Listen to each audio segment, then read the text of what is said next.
That time check was brought to you by ACS Manufacturing Corporation, ISO certified world-class quality. ACS. That news was brought to you by ACS Manufacturing Corporation, ISO certified world-class quality. ACS.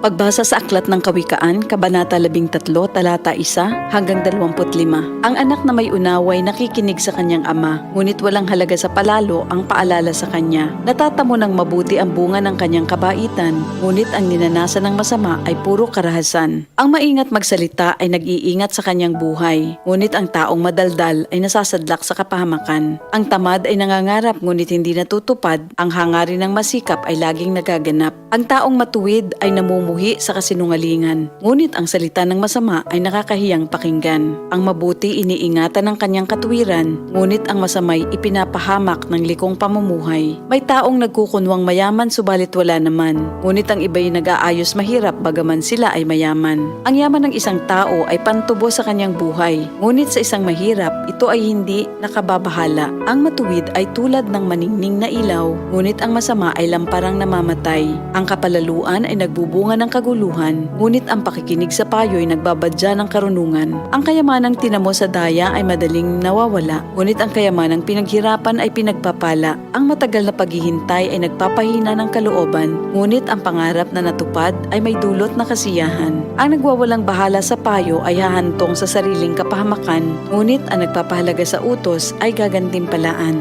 Ang mga turo ng matalino ay bukal ng buhay. Ito ay maglalayo sa bitag ng kamatayan. Ang katalinuhan ay umaani ng paggalang, ngunit ang kataksilan ay naghahatid sa kapahamakan.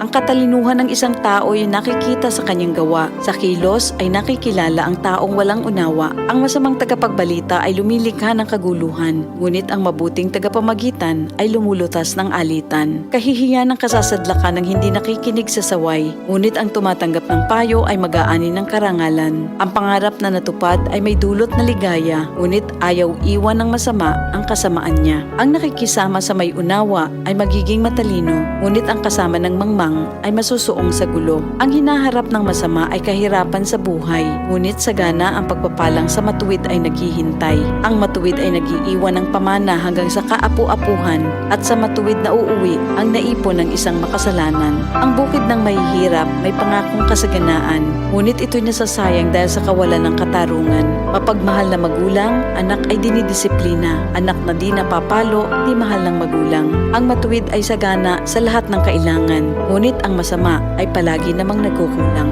Ito ang salita ng Diyos.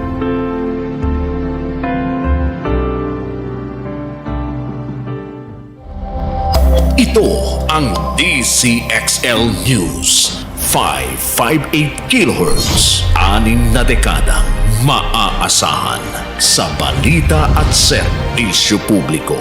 Ang himpilan ng RMN Network sa Mega Manila. Live sa radyo at online.